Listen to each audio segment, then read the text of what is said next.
Donald Trump just deleted a post that may have exposed his biggest legal vulnerability yet. The Epstein files dropped, Trump reacted. Then he scrambled to erase the evidence. This isn't about politics. This is about what happens when someone with unchecked power realizes the walls are closing in. From a prosecutor's perspective, this is the kind of behavior that tells you everything you need to know. On January 3, 2025, a federal court in the Southern District of New York released nearly 1,000 pages of previously sealed documents related to the Jeffrey Epstein case. These aren't new allegations, these are court filings, evidence that's been under seal for years, testimony that's been hidden, names that powerful Epstein files resurface. What was released people hoped would never see daylight, and Trump's name appeared multiple times. Now, let's be clear about what we're dealing with here. These documents stem from a defamation lawsuit filed by Virginia Jew against Ghislaine Maxwell. The case settled years ago, but the underlying evidence, depositions, witness statements, flight logs, that material stayed sealed until now. The public narrative has been sanitized. Epstein had connections to powerful people. Trump knew Epstein socially, generic, vague, safe. Here's what they're not telling you. The documents released contain specific allegations linking Trump to Epstein's properties during the time period when the abuse was systematic and ongoing. We're talking about Mar-a-Lago. We're talking about Manhattan. We're talking about calendar overlaps that any competent prosecutor would immediately flag Trump's first response. He posted a statement on Truth Social, calling the release a witch hunt and claiming he banned Epstein from Mar-a-Lago years ago. Trump's reported reaction and online response standard playbook: deflect, rewrite history, control the narrative. But here's where it gets dangerous. Within hours, that post was deleted. Not edited, deleted. Think about this for a second. Why would someone delete a denial? Why would you erase your own defense from a prosecutor's perspective? There are only a few reasons you pull back a public statement that quickly. 1. Your lawyers told you it's legally reckless. 2. The statement contains a provable lie that could be used against you later. 3. You realize you just created evidence of consciousness of guilt. Let that sink in. When someone with Trump's media instincts, someone who has never backed down from a fight, who has attacked judges, prosecutors, witnesses, the FBI, the DOJ, when that person deletes a post defending himself, it means something serious just happened behind closed doors. Here's what they're not telling you about why this document release matters. The Southern District of New York is not a political body. It's one of the most elite and aggressive prosecutorial offices in the country. When SDNY unseals documents, the deleted post, timeline, and screenshots, it's not random, it's strategic. These files were unsealed because a federal judge ruled that the public interest outweighed privacy concerns. That's a legal standard. It requires evidence that transparency serves justice. What does that tell you? It tells you the court believes there's something in these documents the public has a right to know, something that impacts accountability for powerful individuals. Now, pair that with Trump's reaction. A prosecutor looks at deleted statements the same way we look at destroyed evidence. It shows awareness, it shows intent, it shows you knew something was wrong. If Trump truly had nothing to hide, if his relationship with Epstein was just social and decades ago, there would be no reason to delete a denial. But he did. And here's the kicker. We now have a record of that deletion. Screenshots exist. Archives exist. The internet doesn't forget. That means Trump just created a timeline prosecutors dream about. January 3rd, documents released. January 3rd, Trump posts denial. January 3rd, Trump deletes denial. That's consciousness of guilt in media and public interpretation real time. Let me walk you through what's actually in these documents because the media is bearing the specifics.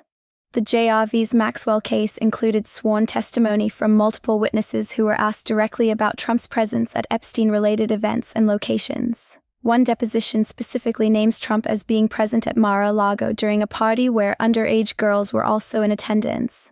The witness describes Trump and Epstein as being very close during that time period.